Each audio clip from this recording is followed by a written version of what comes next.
Dog.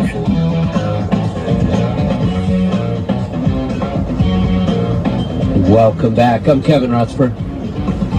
This is the Power Hour. I've got the guys here from Pittsburgh Power joining me. We're going to get back to your calls. I was scrolling through something and I read it here, and of course it's Facebook, so you can't trust what you read. But I might want to do a little homework on this. I'm reading a story here, guy. Oh, did this come from? You guys are tagged, or this came from you, or something? Oh, yeah. Somebody else posted it. David posted it, but I see you're on here for. Maybe you put it on your page. It's about the Plessy Cummins putting the diesel engine in the car, a 1934 Auburn. He did it.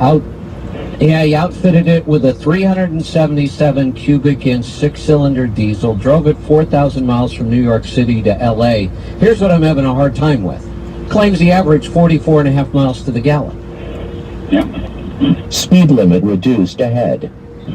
That is correct. And the garage is still in Columbus, Indiana that he built that car in. Really? Mm-hmm. And see, that's a stretch. That has to be a heavy car. Yeah. By the Wow. way, you can still tour the Auburn plant there in Indiana, Auburn, Cord, and Duesenberg.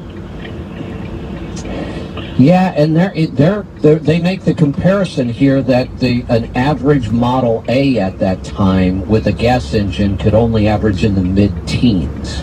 He was tripling the fuel economy of a Model A. Mm-hmm. Yeah. Unbelievable. Huh. Plessy Cummins was a chauffeur for the Miller family. The Miller family owned Cummins. No, they owned the bank. And he was their chauffeur. And he was the one that took Rudolf Diesel, who was a German, took his design of an engine and made it so it could be used in a vehicle. In a little wooden garage that still stands, and I think it's in the center, the courtyard of the corporate office complex in Columbus, Indiana. Wow. Plessy actually worked for Rudolf Diesel in Germany before he came over, from what I read in the book Diesel's Engine. If anyone ever has the opportunity to buy that book or get that book, or I loaned mine to another operator who never gave it back, and I'm really unhappy about. But I'm really pissed off at that, to be honest with you. He refuses to return my book. So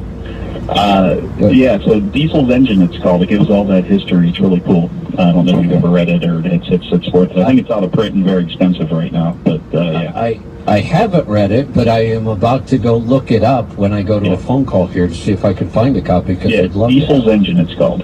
So. All right, I'm gonna get to a call so that I can go goof off and look for that book, and you guys have to work.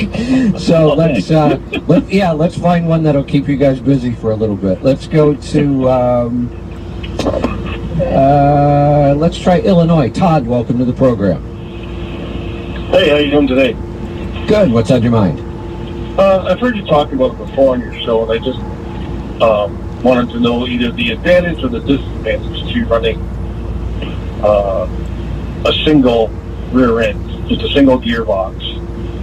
I have a friend, or an acquaintance I should say, home, and he's doing it in a Volvo, and he tells me he's grossed out 80,000 all the time. He's getting 9.1 miles per gallon.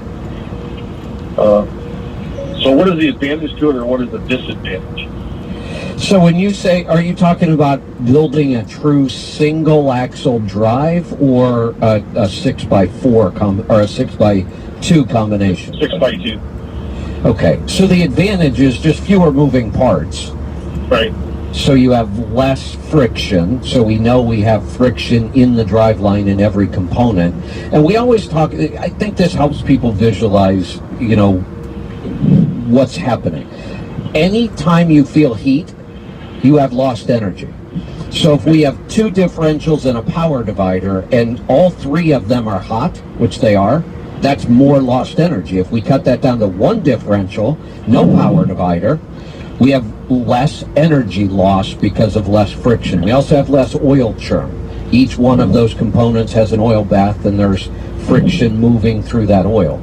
So that's the primary benefit to a 6x2, which, again, we were so lazy about fuel economy in this country with trucks that we never questioned why we were building 6x4s in the first place. And I did some research on this once.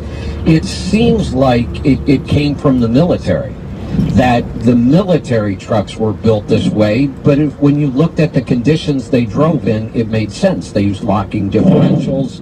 It basically became four-wheel drive. You could lock everything together. That design kind of carried over into the trucks when it was never necessary to have two axles propelling the vehicle. One does just fine. In Europe and many other parts of the world, they use one, no matter how much weight they're pulling. So that's the advantage. And then the secondary advantage is it's cheaper to build. You have a lot less components, and it's lighter and more efficient. So you're seeing the 6x2 become very popular. Right. And on top of that, that modern Volvo, I mean, you can build your own or convert your truck, but Volvo's got what they call adaptive loading on the non-driven axle, which supposedly has a duplicating traction of all-four driving. So the way they load the driven axle is computer controlled by the airbags on the unloaded axle or a non-driven axle. So it's they've got some really cool stuff going on there. Really, really neat. Yeah, that's what he was telling me, that if he gets in a situation where he's in, say he pulls out a hurricane, they have powder or anything like that, there's, snow, like 4 or 5 inches of snow, the computer kicks in and it evens it out so that he's not spinning. Am I correct in that? Yeah, it uses the traction control and loading of that axle to increase traction on the driven axle. Okay, pretty cool thing. You're welcome. You're welcome. Thanks for the call. We are, we are coming up on the top. Somebody's got a very noisy phone. Which one of you three just walked outside? I did. All right. Yeah, get back in or mute your phone. You're killing us over here. I went out to get my vitamins out of the car. So, sometimes you three are like herding cats. All right, we're coming up on a break though, so I'm going to take us into the break. When we come back, we still have another hour of the Power Hour. Still time to get through. We've got the team from Pittsburgh Power here, Bruce and John and Ethan. We're taking your calls and answering your questions about everything maintenance. So dial us up. Try to stump us. We'll do our best to get you an answer. We'll even try hard to make it the right answer, but we can't guarantee anything. We will be right back with more of those calls. 888-876-2336. Serious trucking news on Trucking Business and Beyond.